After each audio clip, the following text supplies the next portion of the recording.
You're a doctor, you work hard, but somehow housing's out of reach, the health system feels broken, and no one taught you why. Meet Dr. Tarik Sammour, a colorectal surgeon from Adelaide, a researcher, and an early Bitcoin adopter. In today's talk, Tarik shares why Bitcoin matters to doctors like you and discusses things from housing stress to burnout to the feeling that no matter how hard you work, nothing is working for you. My name is Dr. Anna Pham, and this session is brought to you by Doctors Helping Doctors Grow, a community built to help doctors learn, connect, and grow beyond the hospital walls. All right, well, I'll just get cracking, guys. So this is like a mishmash of other talks I've given, but the focus of today is to talk about Bitcoin and how it's relevant to doctors. It's obviously a topic I'm very passionate about. You've probably seen me and Anna share a few talks about it, a few comments. I'm just going to basically give my position as to what I think, how I think about Bitcoin, and happy to answer any questions either during or at the end. I thought I should probably cover a bit about my background first, just so that you get a bit of perspective as to where these thoughts are coming from. So I'm a colorectal surgeon at Royal Adelaide Hospital, and I do a bit of research with Adelaide University. I'm originally Palestinian. I was born in the UK. I grew up in Dubai till I was 16.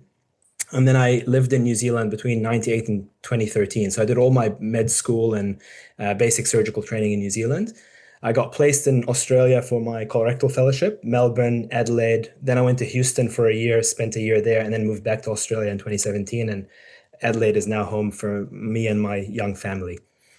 But I think what the perspective this gave me growing up is just I had to deal with a whole bunch of different currencies, between the different continents and different countries. And it gave me a bit of an idea as to how currencies generally work, the dollar and other currencies.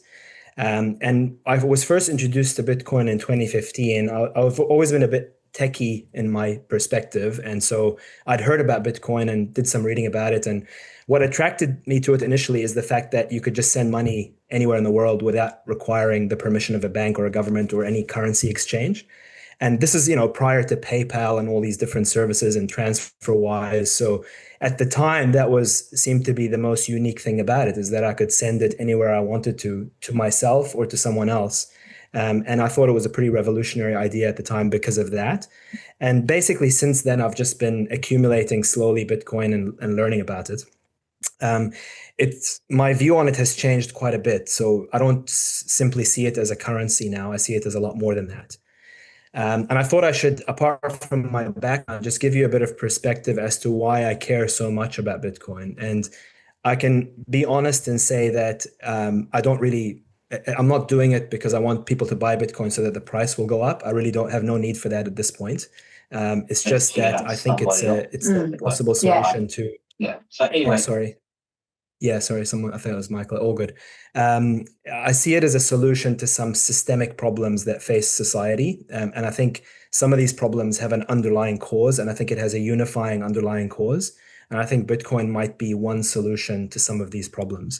So the issues that I tend to have a bugbear with are first the property Ponzi, which in Australia it's a bit of a cheeky way to put it. I know Anna wouldn't like me calling it that, but in my view, that's what it is. I mean, this is this photo here is on the front page of The Age a couple of years ago. This is a real estate agent that works in Melbourne.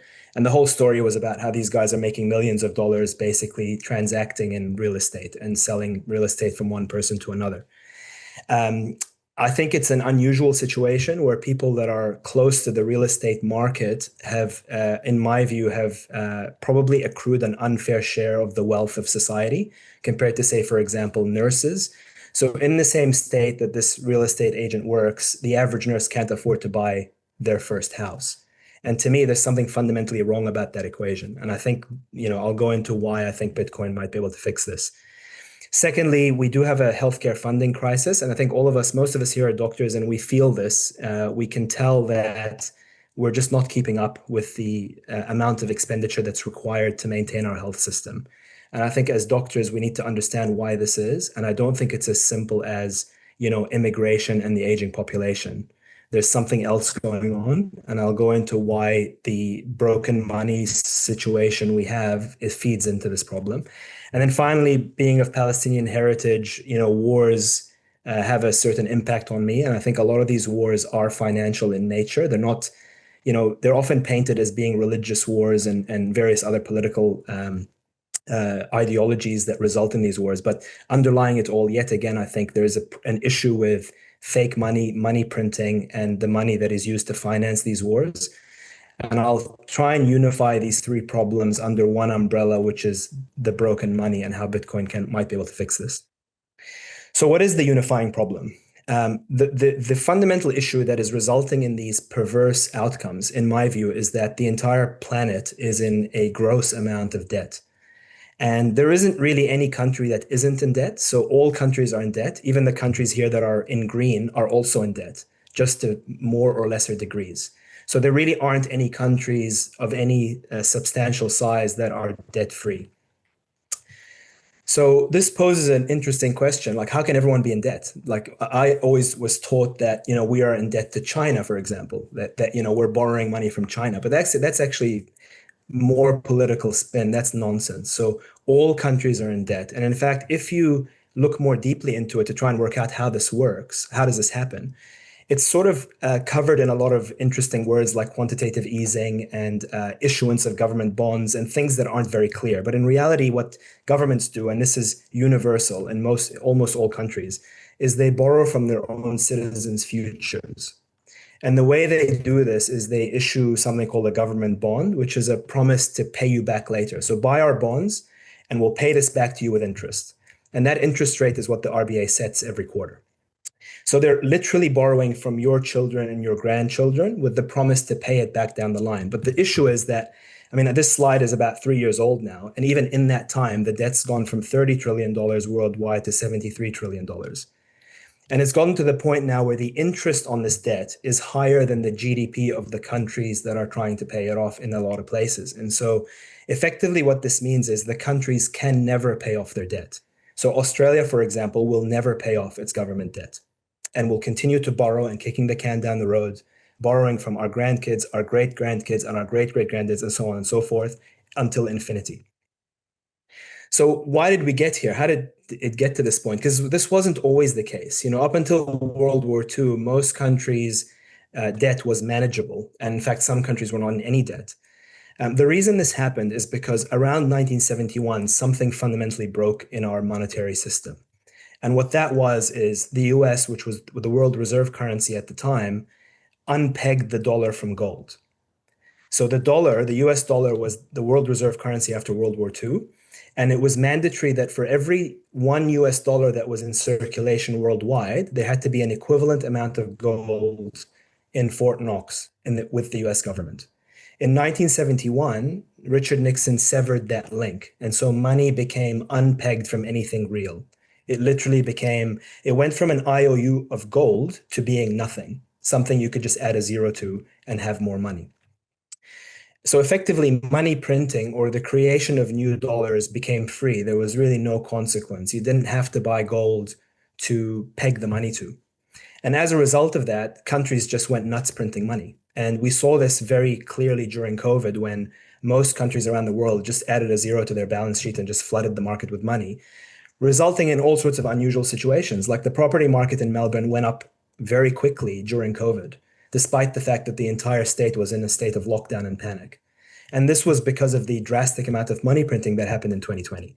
Now, the problem is that this is happening every year, and it's happening under every government in pretty much every nation. So it doesn't really matter if you vote Liberal or Labor or Greens or Libertarian or whatever you like, the government will print money. Donald Trump this year will print money. Albo will print money this year. And it's sort of hidden under this guise of this is our debt ceiling. We probably can't borrow much more, but we're going to anyway type of rhetoric. But if you actually look at the numbers, we are likely to be borrowing a lot more money this year, just like we have every other year. And so ultimately, this leads to what's called a infinite debt spiral, where at the end, you have two options. The central bank, which is an unelected body that manages this problem, really has two choices. One is default on the debt and just admit that they'll never pay it back and basically declare bankruptcy, in which case that will lead to a global depression and probably a lot of pain and suffering. Or they can kick the can further down the road by just printing more money forever. And when this happens, they always print more money because that's an easier way out. Declaring bankruptcy is a much more difficult thing to do, and so generally it's not done. They just print more money. And what are the effects of that? Well, the effects of that are the dollar, whether it's the Australian dollar or the US dollar, continually loses value with time, and it will continue to do so forever because of this problem. So the US dollar has lost about 90% of its value in the last 100 years, and it's expected to do the same over the next 100 years. So the prices of everything that is hard to make, that can't be printed easily, goes up. That includes houses, that includes the stock exchanges.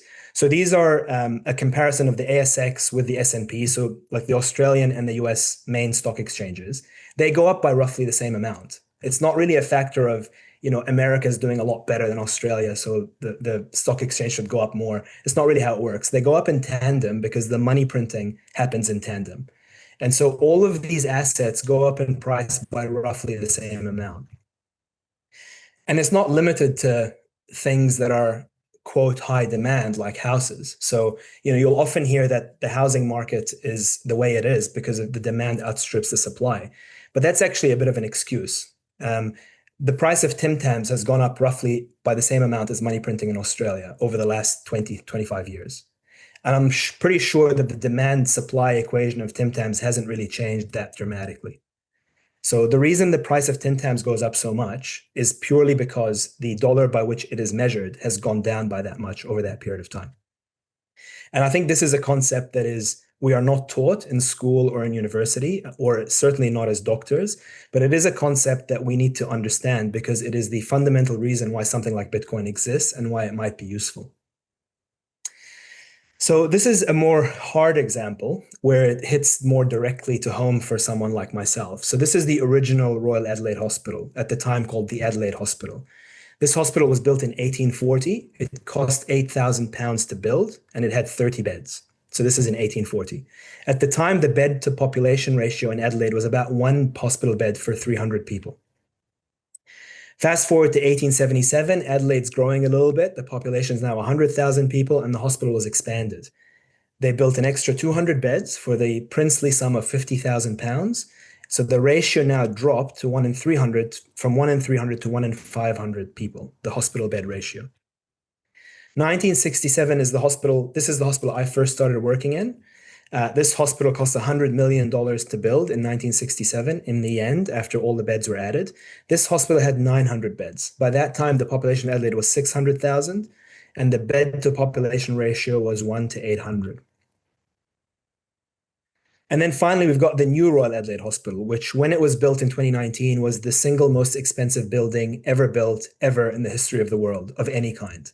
Okay, this hospital had 100 less beds, fewer beds than the hospital that came before it in 1967. The bed ratio of the Royal Adelaide to the city of Adelaide was now 1 in 2,000, and this hospital cost $2.4 billion to build. So the question is now, are we struggling to deliver healthcare because the population is aging? Or are we struggling to deliver healthcare because healthcare delivery costs more and we get less for our money regardless? So you could spend $2.4 billion and only get 800 beds, whereas in the 60s, you could spend $100 million and get 900 beds for your money, independently of the aging population and the demand for healthcare. So why do we see this? And we see this because even though everything goes up in price generally because the dollar is collapsing, there are some things that go up in price faster. And if you look at the apex predator up there, when you look at inflation in the cost of things, hospital services goes up faster than anything else that we record, including something like housing and especially foods and beverages, which both go up. But because you can make more Tim Tams and you can build more houses relatively easily compared to hospitals, the price of hospital services goes up faster than anything else because the denominator, which is the dollar, is collapsing, but the amount of hospital beds that can be built with that dollar goes down with time. And so relatively speaking, the price of delivering healthcare goes up much faster than, say, the price of delivering a Tim Tam or a can of Coke, which is much easier to replicate. And we feel this acutely in the hospital.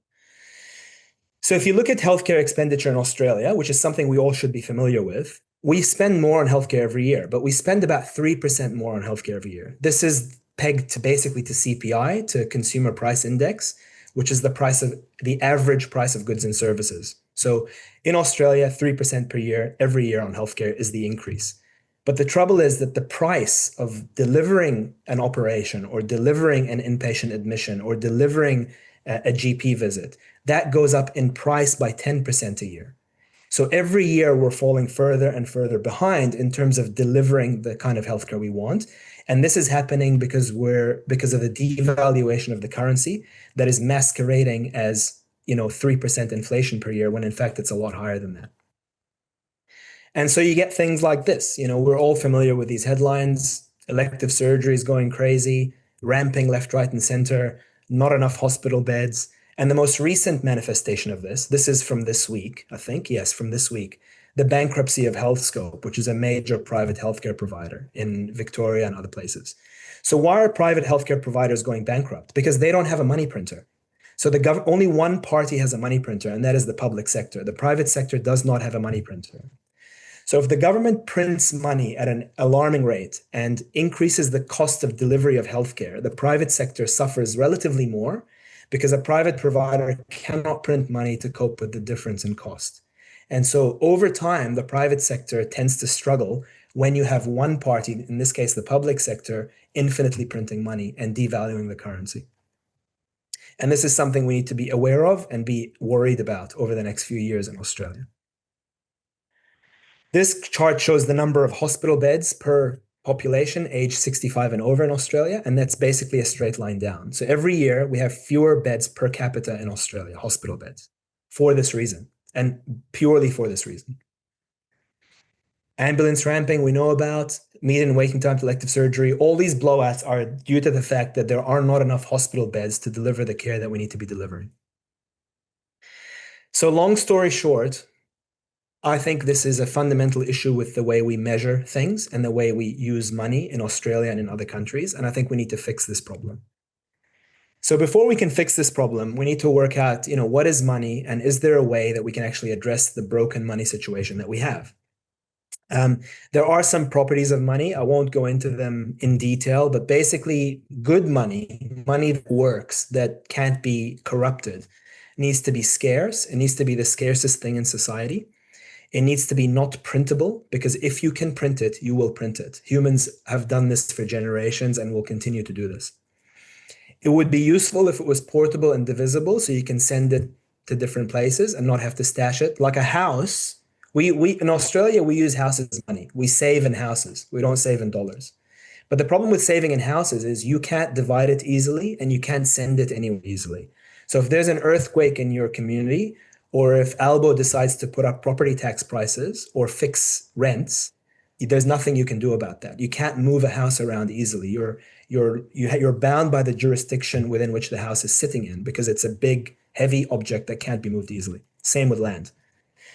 Ideally, money should have a fixed issuance and supply, so you can't inflate it, and it needs to be distributed fairly. The dollar is not distributed fairly, because the way the dollar is distributed is the RBA prints it.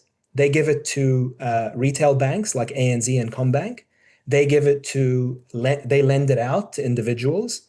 And things like the healthcare community or the nursing community, they get the crumbs at the end. In other words, people that are closest to the money printer benefit preferentially because they can scrape the cream off the top, which is why real estate agents in this country are so wealthy. They're not wealthy because they've got a higher degree and they're doing a noble job for society. They're wealthy because of their proximity to the money printer. And the same goes for banks, and the same goes for politicians, in fact. Okay? So that distribution is not fair. The distribution of money should be based on, how much effort you put in and how much good you do for society, and other variables like intelligence and hard work and all the things that we value as human beings. It should not be based on how close you're sitting to the source of the money. That is not a fair system, and that is the system we are currently in.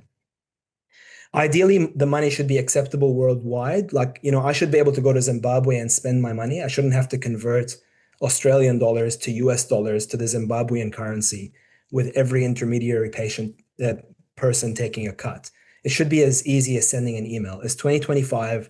We should be able to send money between each other safely and securely. And ideally, should not have as many intermediaries in between. So what Bitcoin is, and the way Bitcoin was invented, despite all the rhetoric you may have heard about it, is the idea of behind Bitcoin and the reason it was created was to fix these problems. It was created as a software solution to this problem. And it was designed as perfect money from the outset. It was released in response to the GFC in 2008, when, as a result of gross money printing, the US housing market collapsed and dragged down a whole bunch of banks with it. And the government basically printed money and bailed out the banks at the expense of the US taxpayer. So, in response to this sort of gross break in trust between the US government and the US taxpayer, a bunch of coders basically coded Bitcoin and released it into the world. It basically replicates the dynamic of gold, but in a virtual manner. So it's like gold, but better in many ways, apart from one way, which is you can't make jewelry out of it. But in every other way, it's better than gold. And hence it's called the Internet of Money. Bitcoin has three main components, and we can go into extreme detail about these, but I'd rather not because it's very complicated. But basically, the three main components are the blockchain. The blockchain is basically just a database of the transactions. So if I send Bitcoin to Anna, that transaction is recorded in the blockchain, and that blockchain is recorded on literally hundreds of thousands of computers simultaneously so that it can be verified by anyone, and it's publicly available. Nodes are lightweight computers that run the Bitcoin software. They are not that you can run it on a Raspberry Pi or on a very low-powered laptop. And the idea behind these nodes is that they verify these transactions and they store a copy of every Bitcoin transaction ever made to improve the security of the system so that nobody can what's called double spend the Bitcoin or fake a transaction because it has to be verified by the software running on all these computers. Miners are slightly different. Miners are very powerful computers. They're basically like gaming computers almost. And what they do is they look for Bitcoin. And there's a formula by which these computers can generate new Bitcoin, just like a miner would mine gold or something else, but much more efficiently than that because they are very efficient, high-powered computers. So we talked about nodes. They verify the transactions. Again, very tiny, lightweight computers. I'm running one on this computer right now. The computer that I'm doing this presentation on is running a Bitcoin node in the background, and it's having no effect on the function of the computer, okay? Anyone can run a node at home. It uses a tiny amount of power and some internet bandwidth, and it stores a copy of every Bitcoin transaction that's ever been made and new Bitcoin transactions that are being made. This is a picture of my node. So this is a screenshot of this computer in the background running a Bitcoin node. So it's a very lightweight bit of software. The reason it needs to be lightweight is we want this system to be as decentralized as possible so that anybody anywhere can run a Bitcoin node to provide security for the system. When you look at the decentralization of the Bitcoin network and how many computers are running it, it is by far, by an order of say 500, the single most powerful computer system that's ever been made by humans.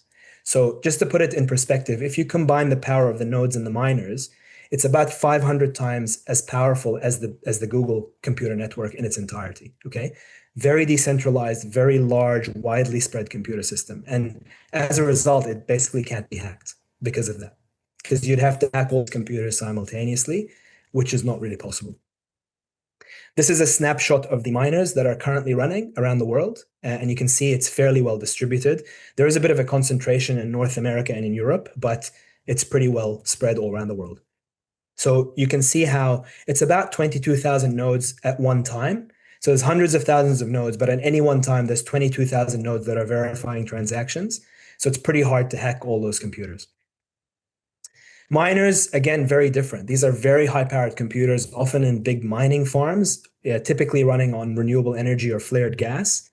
The purpose of this is there is no way to ensure that you can't print money unless you require a certain amount of energy to discover or find the money. So this is essential to the principle of not being able to print it. It requires energy use for that reason. The energy is what makes it hard to get and what makes it impossible to print. So if you accept that in order to have sound money, you need to use energy, if you accept that logical principle, like for example, gold, you need to dig it up out of the ground, then you should probably use the most efficient form of energy possible, energy use possible. And today in 2025 and in the last few years, that's gaming computers. Because what gaming computers do is they just convert electricity into solving complex mathematical problems. There is no more efficient formula than that. So for example, a Tesla is less efficient by an order of magnitude than a Bitcoin miner, despite using the same type of energy. So miners discover and generate Bitcoin as their reward, but there's a fixed supply of Bitcoin. There'll only ever be 21 million. And every 4 years, the number of Bitcoin that are released halves up until 2140, when there will be no more Bitcoin to be released, and that'll be the final state of the system. So how do miners get Bitcoin? The more energy they put in and the more time they put in, the more Bitcoin they get, up to a certain limit per day. And that is the formula for the denominator for what is value. At its purest form, value is energy plus time, and there is nothing purer than that. So even in the case of gold, for example, there are some biases there, because if you discover, say, a meteor, and one of the reasons Elon Musk keeps wanting to go to space is because he wants to mine gold in space. That's one of the open secrets. All of a sudden, the system is sort of biased in that person's favor. So even things like gold don't have a perfect relationship between energy and time, because there's some anomalies. Like if you're an African country and you discover a giant pot of gold just underneath your feet, all of a sudden you have immediate access to a vast amount of gold. Whereas with Bitcoin, that kind of anomaly is not really possible, because it's a fixed amount that's released per day. And the only way you can get it is to operate effectively a supercomputer to find it. So we're more than halfway along the journey of mining these Bitcoin. In fact, at the moment, there's only 3.125 Bitcoin that are released every 10 minutes, which is quite a small amount compared to what we started off with. And by 2140, we reach a steady state where there's a fixed amount of Bitcoin. The inflation rate, unlike the dollar inflation rate, is very predictable and halves every 4 years. Whereas with the dollar, the inflation rate is determined by a random bunch of people in a room every quarter, and it goes up and down depending on what they think is the right inflation rate. So it's the opposite of what we experience with the dollar, where the inflation rate is uncertain.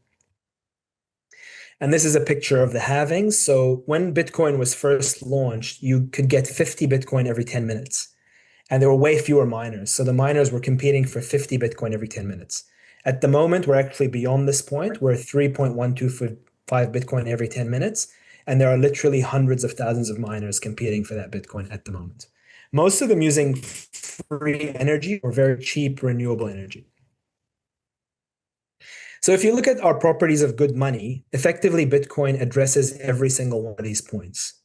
It is scarce, it's incorruptible, it is portable into 100 million units. So each Bitcoin is divisible into 100 million units, which are called Satoshis. The division is very easy to do. Anybody can just send a fraction of a Bitcoin at any time. The distribution is fair because when Bitcoin was launched, everybody had to mine it. And the distribution of Bitcoin is not determined by a group of people in a room as far as like the money printing is. It is from an internal source of computer software, and everyone has access to that. Alternatively, you can just buy it with dollars.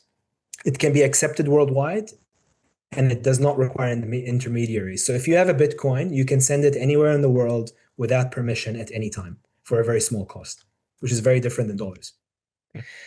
So this chart kind of summarizes it a bit. We've talked a lot about the money aspect and the technology aspect, but there is a third aspect, which is personal sovereignty. So you don't need banks or governments to transact in Bitcoin, which is a very powerful concept and one that we have not had since we used to use gold as the standard money. And I think that adds another element to it, which is fundamentally important, especially when you look at, some of the ways the world is heading, where, you are getting restricted access to your own money in many places, including most of the big banks in Australia.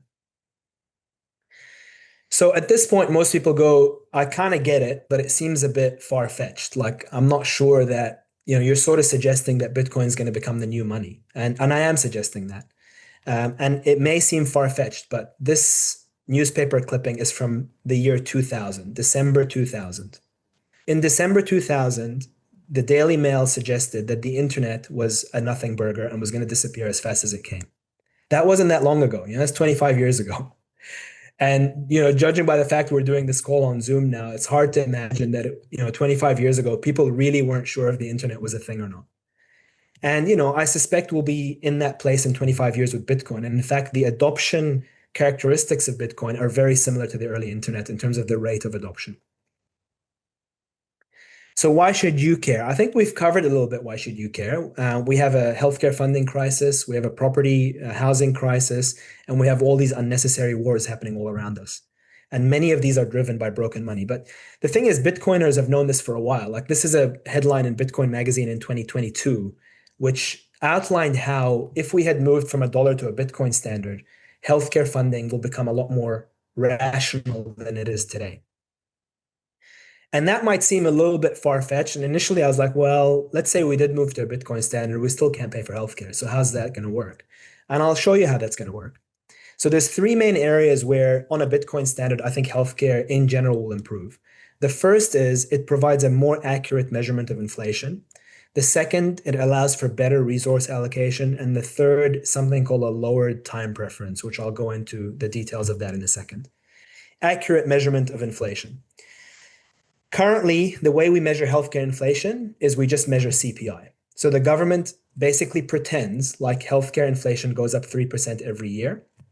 I actually had a chance to ask a previous health minister last week from South Australia. He was a treasurer and then a health minister. So I asked him, I'm like, surely you know that it's not 3%. Like it's way more than 3%. Like a surgical stapler goes up in price way more than 3% a year. A hospital bed goes up in price way more than 3% a year. And I think you know that, right? And he said, yeah, I do know that. But if we said that, if we told people that, it would become very clear that we're grossly underfunding healthcare every year. And, for obvious reasons, the governments don't want that to be clear. They want to say that we're spending more every year because that, it sounds good to their voters. But in reality, they grossly underestimate the cost. On a Bitcoin standard, all of these things, all of these masks fall away. It becomes very clear how much inflation is in healthcare pricing. It is easier to measure inflation.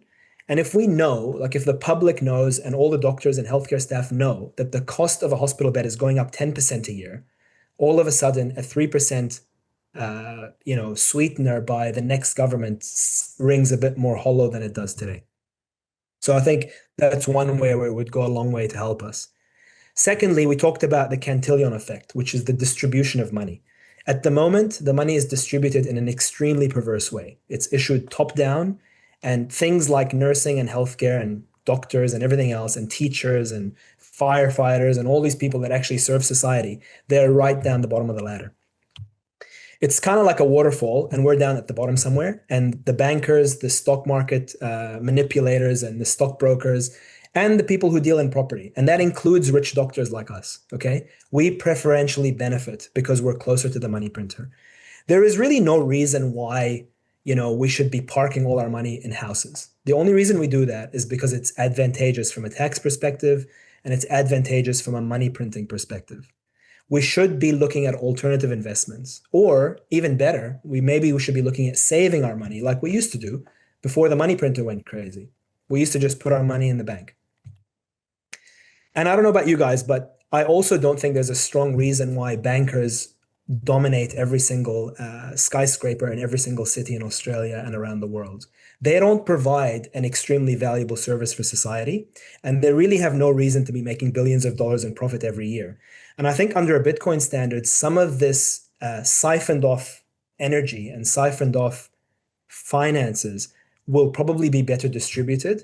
And it is inevitable that some of that money will find its way into useful things like healthcare, as opposed to, I'm just going to buy and sell a house every 3 minutes and make a profit, which is a waste of time and energy, in my opinion. Finally, we've got people's time preference. So time preference relates to the idea of how, in general in society, do we plan for the future or do we plan for the short term and the present? I think it's pretty obvious to many observers that something went wrong, not just in our money, but in the way we spend our money and the way we spend our time. These days, most of our society has very short-term thinking. And there's a very pervasive idea that one of the reasons for this is most people can't save for their future. And so they're incentivized to think in the short term and spend their money now. And that has perverse consequences. Like, maybe I should have another drink. Maybe I should go to the casino. Maybe I should eat that 6th burger today. Because I'm not optimistic about my future. I can't save for my future, so I might as well enjoy myself now.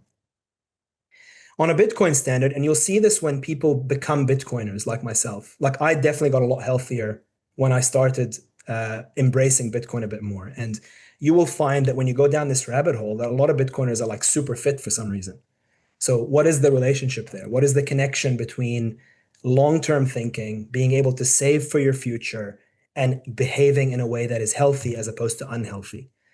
And I think one of the reasons why our society today is so broken and so unhealthy is because the underlying structure that we've built for ourselves, the underlying monetary system, is broken, and it incentivizes hazardous and short-term thinking. And I do wonder whether we could go back to the pre-1970s where this was not the case. Something changed in the 70s, and most people would suggest it was the broken money that caused this problem. So are these all first world problems? So, are we looking at this a bit too myopically? Is it, we're just living in a wealthy area and we can afford to buy Bitcoin, and that's why we're worrying about these things? Sadly, that is not the case. If anything, the problem is genuinely magnified in poorer societies than it is here. This is a chart that correlates healthcare inflation or inflation in general with healthcare outcomes. And you can see that in countries where the currency is more rapidly breaking down, places like Egypt and Libya and Lebanon and Venezuela, where the currency is genuinely collapsing at a rapid rate, their healthcare outcomes are much worse. So it's not a first world problem. If anything, it's more acute in the third world. And finally, we've got the issues with war. I mean, one of the reasons things like Gaza and Libya and Yemen happen is because when money is free, governments are incentivized to print it and funnel it through weapons manufacturers. And those weapons manufacturers have to use their weapons somewhere. So I grew up in the Middle East, and an open secret there is that the US donates money, financial aid, to military powers in the Middle East. Those military powers buy weapons from US weapons manufacturers and use it on their neighbors. And that is actually the main reason why, gigawatts of tons of weapons are being dropped on innocent people's heads, is because it makes financial sense to do so. So there's a perverse incentive to print money, buy weapons, and use those weapons. And I think prior to the dollar era, where money was expensive, people only could go to war if they could afford it. Now people go to war to make money, which is a very different prospect than what it used to be. And I think on a Bitcoin standard, my belief is that wars will become a lot more difficult to finance because you just can't print the money to give to Raytheon and Lockheed Martin. In fact, it might be a lot cheaper to just buy the Bitcoin as opposed to give it to weapons manufacturers. So if any of this makes sense and you are interested in this concept of sound money, of not fake printed money, how do you participate in this idea? The best way is to just read about it, learn about it, and make up your own mind. You don't have to listen to me. I've obviously got my own biases, and some of them are pretty extreme. So do your own research, do your own homework, and try and understand the technology and see if you agree with me. The next step after that, once you understand the technology, is to consider saving in Bitcoin. I don't consider this investing. Investing is buying and selling shares, buying and selling houses. This is not that. What this is putting a small amount of money aside, if you want to, into this hard asset that appreciates with time and will always appreciate with time because it is reflecting the depreciation in the dollar. Don't leave the money on an exchange. If you do buy Bitcoin, you need to self-custody it. And I know that seems a bit daunting at times, but it's actually quite easy to do. And you just need to get over that hurdle. And don't sweat the price fluctuations. Bitcoin goes up and down in price very wildly, but over a 4-year time frame, it's basically a slow creep upwards. And the reason it's a slow creep upwards is because the dollar is a slow creep downwards. And that will continue to be the case forever. And that's it from me. So thank you for listening. If you want to find me and ask questions privately, you can reach me on Twitter, probably the easiest way to get me. Nostr is the Bitcoin equivalent of Twitter. So if you want to try that out, feel free to do so as well. So thank you for listening, and I'm obviously open to any questions. So thanks very much. Hey, Tarik, that was really thought-provoking. Thank you very much. So yeah, Tarik has got a bit of time for Q&As. Feel free to unmute yourself and ask any questions, or put it on the chat if that's what you prefer.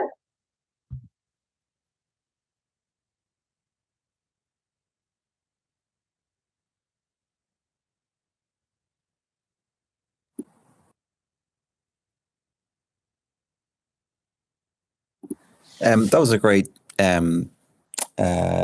presentation. A lot of Thanks, stuff that I was very familiar with, but it's nice to kind of bring it all together in an Australian context and a healthcare context. Just, I suppose, there's a lot of people talking about, how much Bitcoin should you own if you want to retire? And I suppose, what rate of saving is reasonable? So what as on percentage terms, what do you think is a reasonable amount of savings to put into Bitcoin? I mean, we've got super, which is a way of forced saving, but what would you say for, what would you say would be a reasonable percentage to put into Bitcoin per year after tax? Yeah, I mean, that's a very good question. And I think I don't have a good answer except to say that it depends on where you're at in your learning journey about Bitcoin and like how comfortable you are. So what I generally say to people is if you're just starting out, like if you don't own any Bitcoin and you want to buy some Bitcoin, start very small and very slow. Because the temptation, I know you've probably been through it too, I know I've been through it, is the temptation is to buy a lot and then panic when it crashes and then sell it all at the bottom, which is not really the way it's supposed to work. So the longer you're in Bitcoin, the more you realize that, it is money. So it's like asking someone, like for me, if you ask me how much Bitcoin I should save, I would say 100% for me, because I don't think in dollars anymore. Like to me, I want to get rid of the dollars as quickly as possible. And I don't want to buy houses because I think that is ethically dubious at this point, given that there's an alternative. I don't want to buy shares for the same reason. I've been lobbying Super to try and get exposure to Bitcoin, but they won't have it. They prefer to put their money in Lockheed Martin and drop bombs on kids for some reason. I'm not sure why, but that's what, the diversified portfolio tends to end up in a lot of weird places, which I'm not comfortable with. And so for me, it's 100%. I think for somebody starting out, it's probably 1%. And then as you learn, as the years go by and you start becoming more comfortable with the price fluctuations and with the philosophy of Bitcoin, which is to work and save your energy in Bitcoin. That is the ultimate final boss, the final philosophy. Most people find that they increase their allocation with time. And from my experience, after about 4 or 5 years doing so, they end up being heavier and heavier and at some point switch to 100%. That's just been my observation. But I think if you start high, I think there's a real risk that you panic and that the whole thing falls over and you get yourself into trouble. So, I'm not a financial advisor, but I would say start very slow and build up your risk appetite and your understanding slowly. And, as you become more comfortable, you may wish to buy more. I think for somebody a few years into it, 5 or 10% might be reasonable, but I wouldn't recommend that early on. I think it's a bit too much. Does that sort of make sense, Dara? Yeah, no, totally. Yeah, definitely. If you're overexposed and maybe not as confident, drawdowns are frightening, but then you very get used frightening. to it over time. Yeah. I was just going to ask, one of the issues is kind of getting your money into Bitcoin and having restrictions on getting money in and out. And like I had an issue where all my bank accounts were frozen over Christmas because I made a deposit into an exchange, and I literally had patient refunds I wanted to do, all this kind of stuff, gifts to pay for, and all my accounts were frozen just because I had interacted with the Bitcoin exchange. I suppose, do you see that like the environment in Australia is radically different to the environment, say, in the United States, with regards to acceptance of alternate currencies and acceptance of Bitcoin? Like, Bitcoin is obviously different to the rest, but like what's been your experience with regards to that, and where do you see it going? And do you think what do you do to risk mitigate with regards to that yourself? Because, for example, you could get cut off for a period of time. Yes. It might even be a week or two, but that could be, you might have people to pay, etc. Staff, etc. It can be a disaster. Yes. I mean, I think it's a very good question. I mean, it is a reflection of the corruption in the banking system as opposed to anything else. So, the major banks in Australia are quite happy for you to throw your money away on unhealthy activities like gambling. But if you try and buy Bitcoin, they put restrictions on it. I think that's a very temporary thing, though, Dara. I think they're just waiting to be able to custody Bitcoin themselves. I mean, the open secret with the banks is that they are actively pursuing the ability to sell and hold Bitcoin on behalf of customers. And that is not limited to American banks. That is also Australian banks.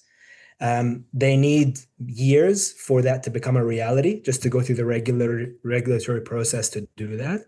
I think ultimately banks like CommBank and ANZ will hold Bitcoin on your behalf at some point. Not to say that you should do that, but I think until that time, they will continue to restrict the exodus to Bitcoin from the dollar because they are heavily invested in the dollar system.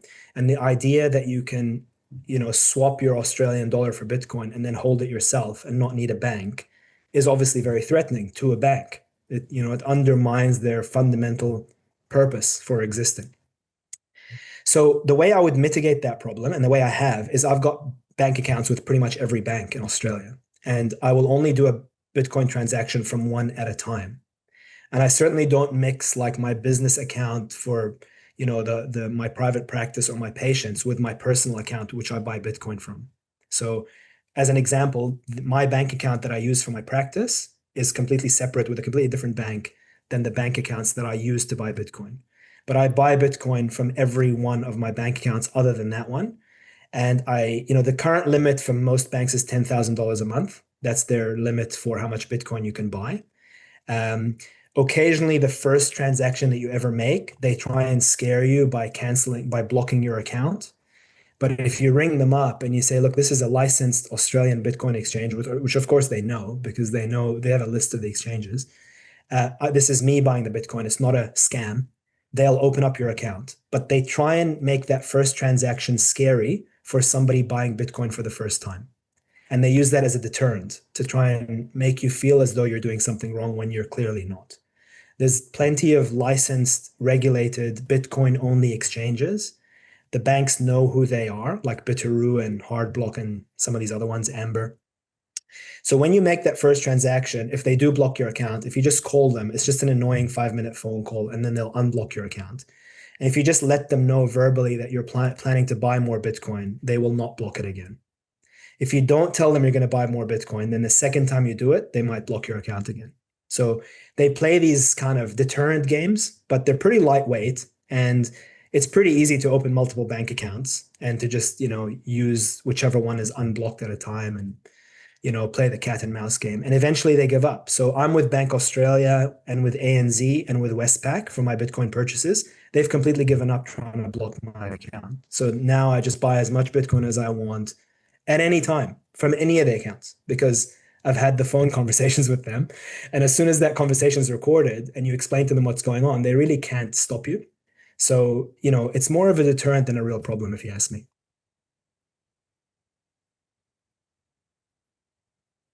Yeah, look, that makes sense. I just had a scary experience over Christmas where I think I maybe mentioned it to you, all my accounts got blocked, and it was Christmas time, paying bills and trying to, from patient refunds I wanted to do, gifts I wanted to pay for, my credit card got blocked. It was insane, all for one transaction. So I now much more cautious, but it's just, I guess it's a reflection of where we're at in Australia, I guess. I agree with that 100%. And one of the issues in Australia is there's not that many banks, and the main 4 banks they all seem to be making policies in cahoots kind of thing, which is a bit weird and probably illegal, but that's what they're doing. I feel you. I mean, I've never had an issue that bad, but what I would suggest is have multiple bank accounts from multiple banks and don't be afraid to use them. And if they do block your account, just give them a call and explain what you're doing. Try and stick to Bitcoin only exchanges as opposed to like the Coinbases because they're a bit dodgier. And certainly there's plenty of Bitcoin exchanges in Australia that are quite legit and very safe. Thanks, Tarik. And Tarik, there's a couple of questions that's come through the chat function. Can you see them from Mal, Yeah, I do. TK, So and the first question is Mal's. Yeah, so Bitcoin ETFs. So Bitcoin ETFs are so just to explain to everyone in the group. So a Bitcoin ETF is basically a company like BlackRock. You buy shares in that fund that they create. It's called an exchange traded fund, and they translate those shares to Bitcoin that they hold on your behalf. So there's really no benefit to doing that as an individual, but there might be a benefit to do it if, say, you want to buy Bitcoin through your super fund or something like that, or through a business investment account where you can actually buy Bitcoin directly. I think as an individual, you're much better off buying Bitcoin directly and holding it yourself rather than trusting someone like BlackRock to hold it on your behalf and charge you a fee for no reason. So from my point of view, I would avoid the ETFs unless whatever structure you're buying Bitcoin through cannot buy Bitcoin, the asset, and has to buy a share in a company. So it's a way to get indirect exposure to Bitcoin, but there are no benefits to an individual as far as I can tell. And then TK says, my only exposure is through apps like Bamboo. What are your thoughts on this as an intro to Bitcoin? Could it be a place to do most of your Bitcoin on there? I'm not sure what Bamboo is, but I assume it's like an online place to buy Bitcoin. I think you should self-custody your Bitcoin. Don't hold it on an app or an exchange because they go bust fairly regularly. And when they go bust, your Bitcoin is gone. And that happens a lot. It's not like a bank where you can hold money on there and the government insures the money. The government doesn't insure your Bitcoin. So I know when me and Anna first started talking, she had a reasonable amount of Bitcoin on Binance, and we sort of had a chat about getting that off Binance. You really should not be leaving your Bitcoin on exchanges. You should hold it in your own personal self-custody. And you can do that either through a software wallet on your phone, which there are wallets that are your own that aren't owned by a third party that you can find. And there are also hardware wallets where you get a device that actually stores your keys and gives you access to your Bitcoin that way, which is probably a bit safer. And then Jess, what are your opinions on altcoins? Well, I've got actually one slide for Jess that I'd like to show her because this question always comes up. So I hope that's okay. So I'll just share my screen again and cover that one.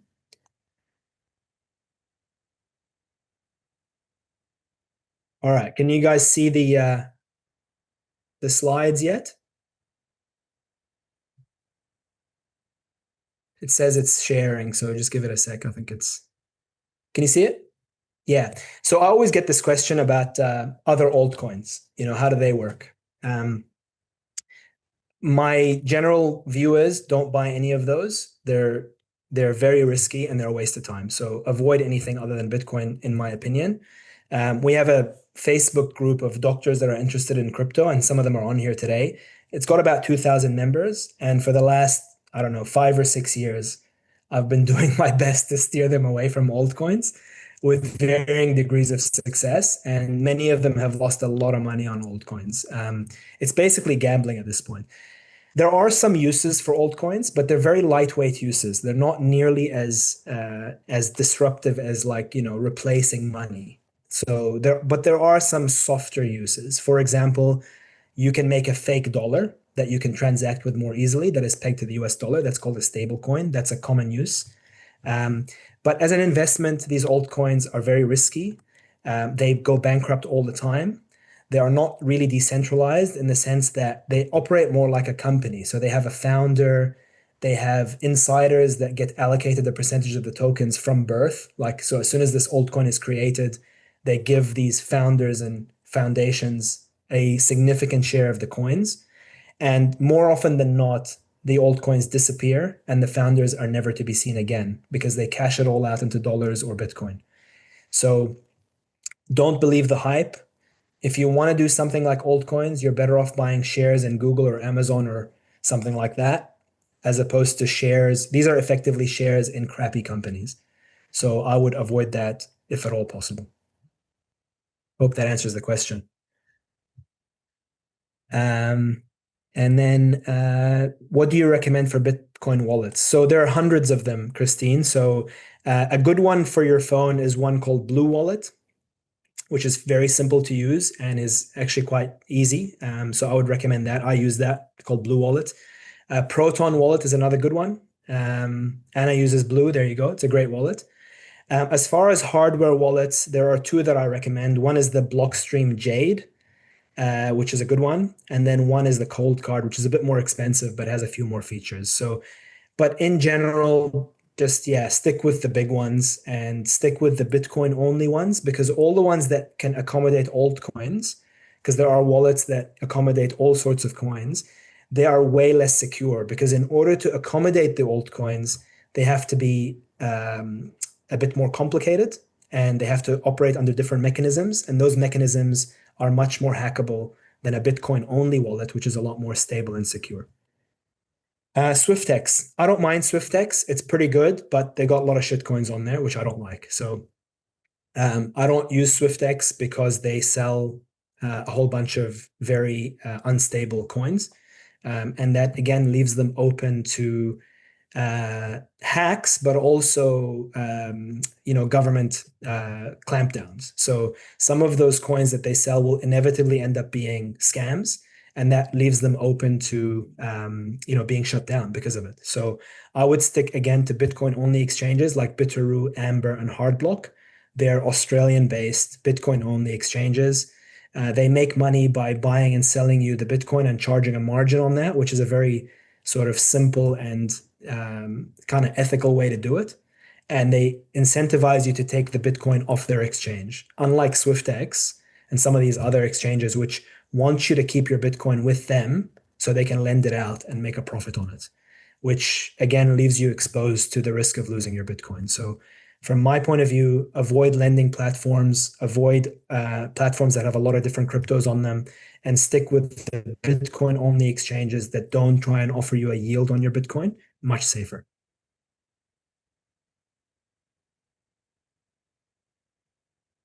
So I think that covers all the questions in the chat.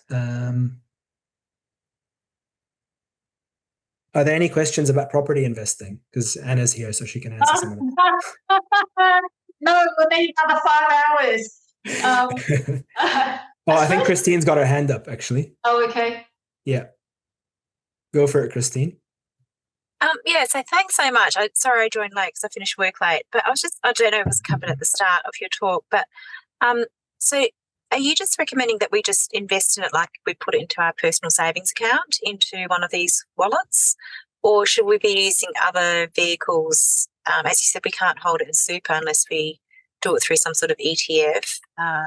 Yeah, well, actually, supers can buy pure Bitcoin, but it has to be in a self-managed super fund, because all the super funds, kind of like the banks, they're all sort of conspiring to try and make it more difficult. So you can buy Bitcoin through self-managed super. I don't do that because my super's with the university and I have very favorable terms on my normal super. Yeah. So, So in your super, if you don't want a self-managed super fund, you can't really buy Bitcoin easily, as far as I can tell, in any of the super funds. As far as you as an individual, we sort of mentioned before that if you're very early in the process, just buy a small amount regularly, like less than 1% of your salary, just to familiarize yourself with how it works. And then as you start to understand Bitcoin better and how it works, that can be increased should you wish to increase it. The problem with buying a whole bunch at the start is you tend to sell it when it crashes, and it will always crash. It's very volatile, so it will crash 50% in a week. But over the long term, it tends to do well in dollar terms, because the dollar does badly in Bitcoin terms. That's the actual way to look at it. Right. So yeah, I would buy a very small amount to start off with and then increase it as you feel comfortable. I've been sitting and watching since the start of the year, and so it sort of went down and then now it's suddenly jumped up. So you can see that volatility. So and so it's just basically hold it for the long term. Yeah. That's basically it. And in general, the statement is if you hold it for, it's 4 or more years. And a Bitcoiner like myself, you'd never really sell it. I think it's like how most Aussies think about houses, right? You don't really buy houses to sell them in 1 or 2 years, generally speaking. You buy them because there are long-term financial implications and you hold on to them for the long run. Same sort of thing. Same as super as well.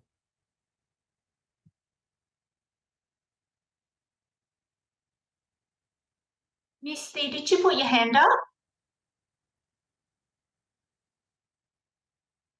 Misty? No?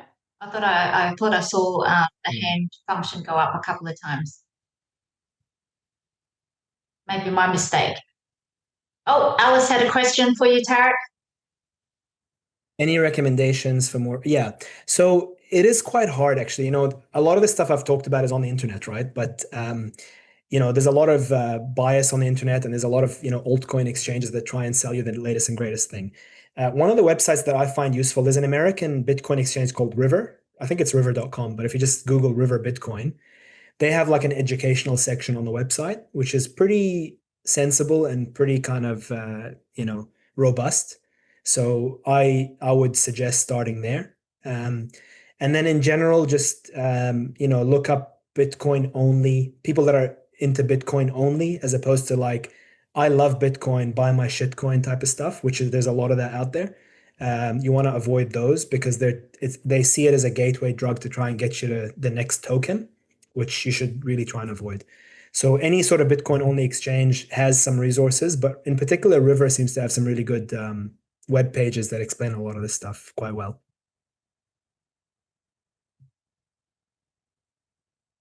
Can I share my Bitcoin story really quickly at Yeah, that'd the be end, awesome. unless someone else has more questions? So I purchased my first, put money into Bitcoin right at the beginning of COVID, I think.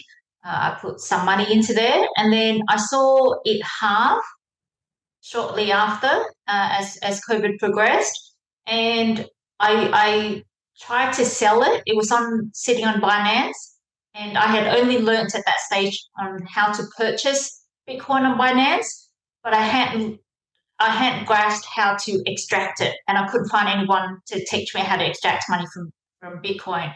And for that reason, I just kind of turned the app. I turned it off, Tarik. I kind of thought, that's money lost. I'm turning it off. I'm not going to look at it. Kiss it goodbye. And then I turned it on towards the second half of the COVID pandemic. And to my shock and horror, so I had put in X amount, X had halved. When I turned it on again, X had doubled. So that was, that excited me, of course.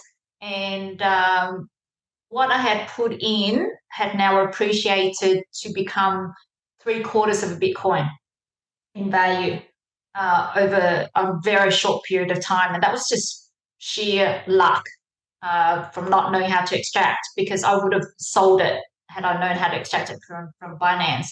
And then I stumbled into you through Doctors Helping Doctors Facebook group, and you taught me how to extract it. And I remember we had a discussion about how perhaps in terms of a saving strategy, and to me, everything is an investment of sorts. Savings in itself to me is an investment because it's a capital growth play for me. If I'm still putting it into some form of I'm putting my money somewhere where I expect it to grow and not stagnate or depreciate in value. So to me, putting money into Bitcoin is more than a savings. It's a capital growth long-term strategy, and I'm aiming to own at least one Bitcoin to start with.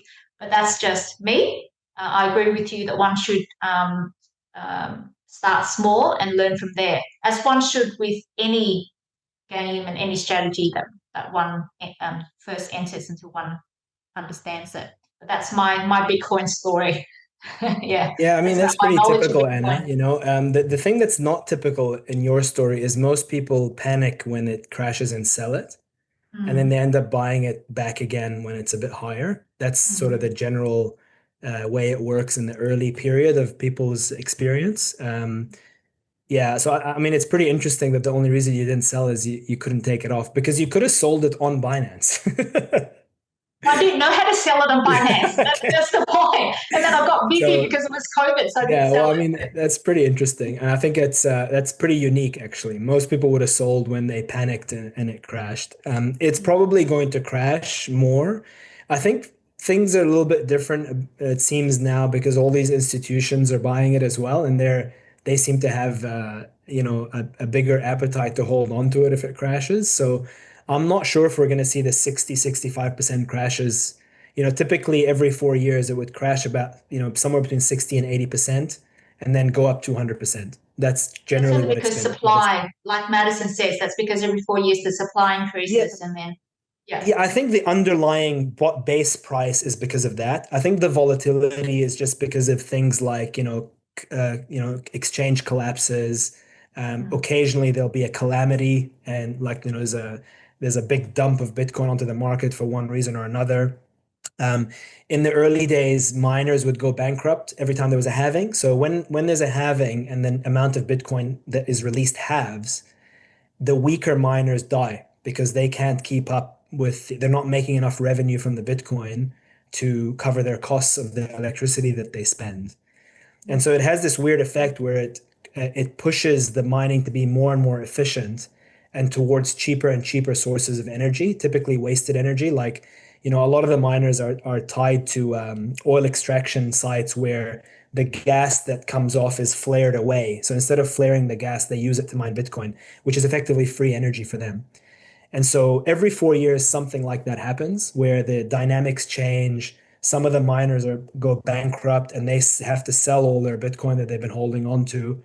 And so it has this cyclical price collapse and then increase. But the underlying thesis and the reason why it goes up forever, if looked at averaged out over 4 years, is because of the debasement of the money supply.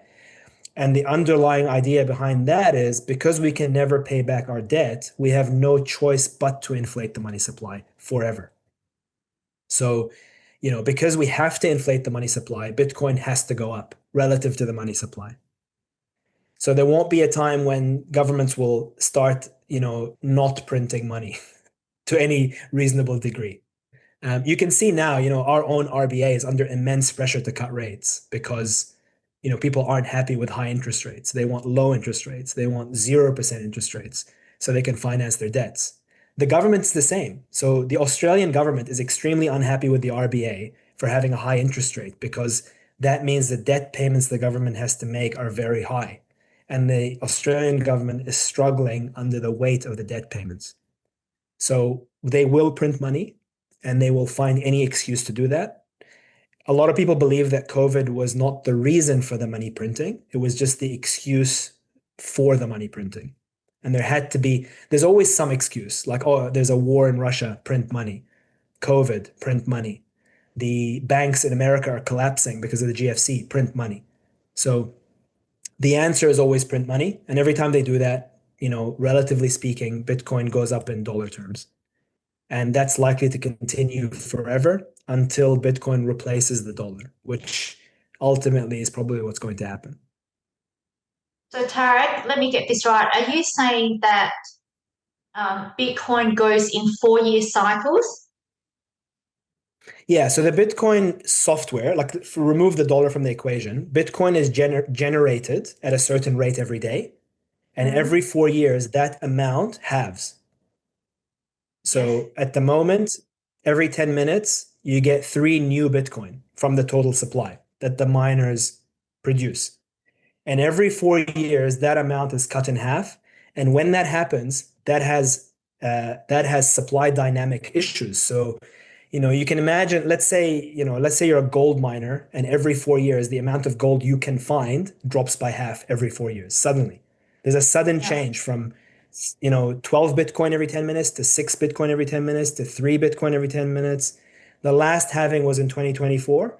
So in 2028, sometime in 2028, the amount of Bitcoin that is released per block per 10 minutes will be half of what it is today. And as a result of that, a lot of the weaker miners go bankrupt because they can't pay down the cost of their electricity. And those miners are forced to sell whatever Bitcoin they're holding on to in order to try and survive a bit longer. which has effects on the market. So if I put it really simply at that high level, can I, on average, expect the value of my Bitcoin to double on average every 4 years? Well, it's been more than doubling. That's the thing, because that's just the supply side. So yes, the new supply of new Bitcoin will have every 4 years. So if demand stays equal, the value will go up by a factor of 2, but demand doesn't stay equal, you know? So for whatever reason, every 4 years, something major happens. Like the last cycle, a guy called Michael Saylor set up his company to just buy infinite amounts of Bitcoin all the time. This cycle, Donald Trump went up and said, we're going to be the Bitcoin capital of the world, right? And when that happens, demand goes up. So the effect is additive. So it's more than double. The typical performance has been that it crashes by 85%, 60 to 85%, and then it goes up suddenly by 200%. But in that cycle, it goes up by more like 400% because typically the demand goes up for one reason or another. Like this Zoom call today, this wouldn't have happened 4 years ago. I can tell you that. So obviously there's increasing adoption and there are more people buying Bitcoin, which adds buy pressure on top of the collapsing supply. The supply is collapsing every 4 years of new Bitcoin. Which is definitely really interesting because if that data holds true ongoing, then that beats property out of the park as a capital growth strategy. Yeah, the dynamics of Bitcoin there is nothing that has this much in terms of fixed supply pressure or decreasing supply pressure. So there's something called the stock to flow ratio, which measures demand and supply in that way. Gold is more scarce than houses. And there's a sort of a sequence of how restricted something is in terms of supply. Bitcoin surpassed houses 8 years ago, and it surpassed gold 4 years ago in terms of the stock to flow, which means that the supply of Bitcoin, the supply of new Bitcoin, of discoverable Bitcoin, is now more scarce than it is of gold. The thing about houses is, while houses are also sort of a relatively fixed supply commodity, governments can manipulate that to one degree or another. So, Albo wants to build 1 million houses. That's new supply, right? Now, whether they're successful or not is a different matter because it's pretty hard to build 1 million houses. But the supply of property is not fixed. And the other major drawback of property is twofold. It has societal implications. And I know me and you go at it a lot, but if someone rich buys more houses as savings, that has a societal impact on someone that is poor that needs to buy a house. That issue does not really exist to the same degree in Bitcoin. So that's a big problem for me personally and is a big problem for society in general. But the other problem is that the house is not really your house. Like you own it in so much as you have the title to it. But at any time, the government can just decide we're going to tax you 20% a year on, we're going to increase land tax, or when you die, we want to tax you on your inheritance, and that includes property. Some governments talk about an unrealized capital gains tax, which applies to all sorts of things. But the thing about houses is they're there and the government knows who owns them. So there are some weaknesses to property, even if you look at it from a cold-hearted perspective as an asset, as a scarce asset. There are some weaknesses in the way it is used as an asset that don't apply to Bitcoin. So it is a superior asset in terms of capital growth, both in terms of supply dynamics, but also in terms of some of the weaknesses that property has that Bitcoin just doesn't have. I could go to Zimbabwe and take my Bitcoin with me. You can't do that with your Perth commercial property. You just can't. So, and in the future, those sorts of things, when looked at over a long time frame, 50 years, 100 years, some of these risks become very material. They're not in the short term, but in the long term, they can be.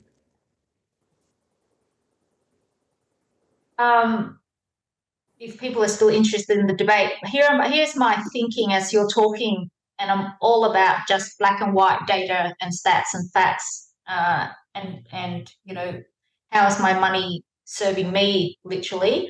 As a capital growth play, just FYI for everyone else, I mean, residential property is all about the capital growth play. And residential property, to me personally, is a bit like you and alternative coins. I've played, I own it, but going forward, it's not my strategy. People hear about residential property having 7 to 10 year cycle, and on average it doubles in 7 to 10 years. But really, it flatlines for half of that, and then you've got a 4-year period where it suddenly moves. And it's during that 4 year out of that 7 to 10 year that you see movement in residential property, and you see the growth and the capital growth. You basically have just told me that in one residential property cycle, I can get at least 2 Bitcoin cycles. And that's very attractive to me as a capital growth play, right? If we're taking societal and conscience out of it. reasons out of it. Yeah. Yeah, but I mean, why do you think that happens in property, Anna? Why do you think that there's a period where property prices go through the roof and other periods where they don't? Because the current thinking, which I think is incorrect, is that it's some sort of function of supply and demand, when in reality it is a function of what the Reserve Bank is doing. So that became very clear to me during COVID, because like I said, in 2020, property prices in Melbourne went up 20%. Melbourne was not a nice place to be in 2020. I know because I'm very close to there and I know people who live there. It's not like people running around actively trying to buy a home for themselves, or there was a whole bunch of immigrants that came in and bought a house. The issue was that the Reserve Bank dropped the interest rate to 0, and there's a whole bunch of liquidity, free money, just sloshing through the system. And when there's a lot of free money, if you can get a loan, $1 million loan for 0%, Australians tend to park that in houses. And that's why the house prices go up. And I think the reason why you observe these cycles is these are the Reserve Bank cycles. So we've just gone through a cycle where the Reserve Bank has tightened the lending because they've increased the interest rate.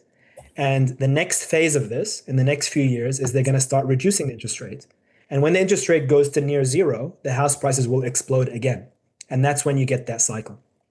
So if you accept that that is the dynamic, right? And I certainly do. And since 2020, I have accepted that fully, right? That the dynamic is purely related to how much money is sloshing around the system, how much fake money, printed money is sloshing around the system. Then there is no better capital play than Bitcoin, because Bitcoin is the inverse of that. It deliberately is designed to be the inverse of that, taking out other situations. Obviously, there are some ethical implications from my point of view, because I think, we live in a good country and most of us are pretty happy, but there are certainly pressures on our society, and they're getting worse. And I think the reason they're getting worse is a byproduct of this cyclical broken system. And I see Bitcoin as a potential solution. Now, can it all fall apart?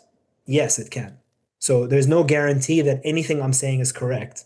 But over the last, since 2009, over the last 16 years, that theory has certainly held true over that period of time.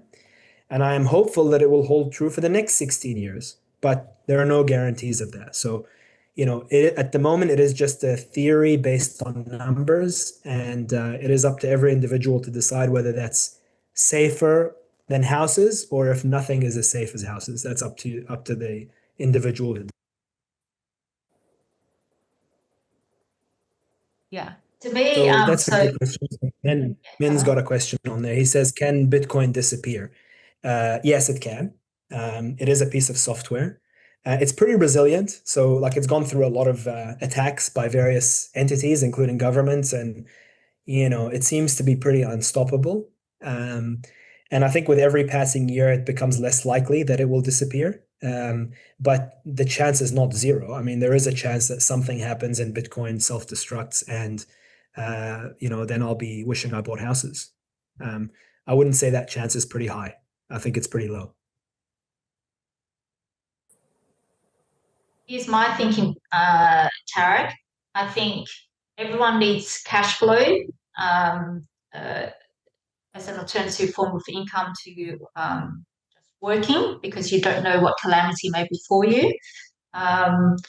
So that's where commercial property comes in, get the cash flow, and then you get to a point where you will have excess cash flow, and perhaps the thought then is, well, where am I going to park that excess cash?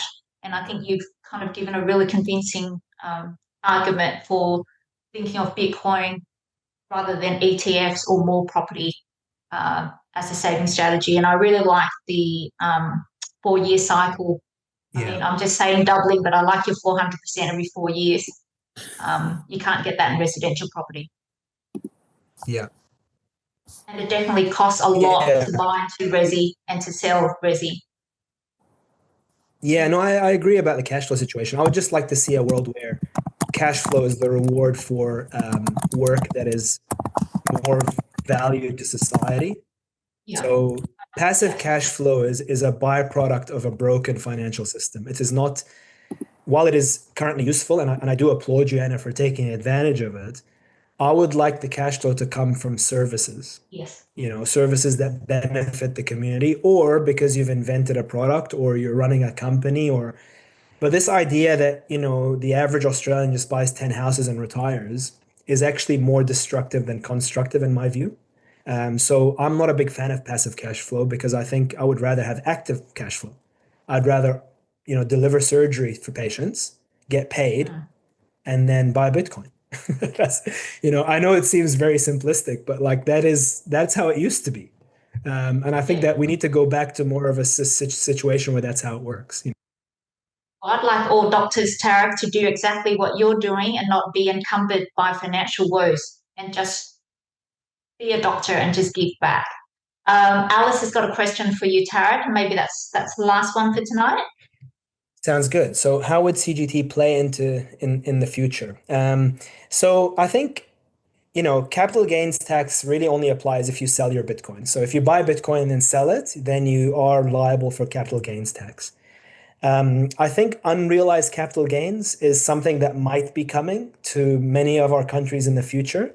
And I think that's where there will be a drastic difference between how property portfolios are treated, how super is treated, how inheritance is treated, and how Bitcoin is treated. The thing about Bitcoin is because you can self-custody your Bitcoin, as opposed to, say, property or super, it's very difficult to implement unrealized capital gains tax. Because if Albo comes up next week and says, I'm going to charge a 50% unrealized capital gains tax on Bitcoin, otherwise I don't have to sell it. If Bitcoin goes up in value, they're going to charge me tax in dollars. I'll just move to New Zealand. And that's it. Done. Now, with property, you can't really do that because you will have to sell it or pay the capital gains. And if you sell it, you pay realized capital gains. If you don't sell it, you pay unrealized capital gains, and there's nothing you can do about it. So again, one of the properties of Bitcoin, because of the self-custody element, is you can quite easily avoid things like unrealized capital gains tax, which might be coming. And you can avoid them legally. I'm not saying you should hide how much Bitcoin you have, although you can if you want to, but you shouldn't really need to do that. What you can do is move Bitcoin to a jurisdiction where there is no unrealized capital gains tax. And in the future, I think a lot of these countries will be competing for people based on those ideas. So, already we're seeing places like Dubai and Singapore and some other sort of very financially forward Asian countries say that there's not even any realized capital gains tax on Bitcoin. Like if you hold Bitcoin for 2 years in some countries and sell it, you don't pay tax. And they're doing that because they want people who are Bitcoiners and crypto entrepreneurs to move there and set up shop there because it's very lucrative for them. And so, I think the future for Bitcoin in terms of capital gains tax is actually quite bright. And I think we haven't got to the point yet where it is a distinguishing feature because you don't pay unrealized capital gains tax on other things in Australia. But I think those types of initiatives might be coming. And I think we should be aware of that. That was amazing, Tarik. Thank you so much for your time. And I thank everyone else who's given up their time to attend and listen to Tarik talk about Bitcoin. This is recorded, so if anyone would like a recording, just DM me with your email and I'll send it to you. Thank you so much, Anna. And any questions, please email me or send me a message on Twitter. Thank you very much for coming, everyone. Thanks, Tarik. Bye, everyone.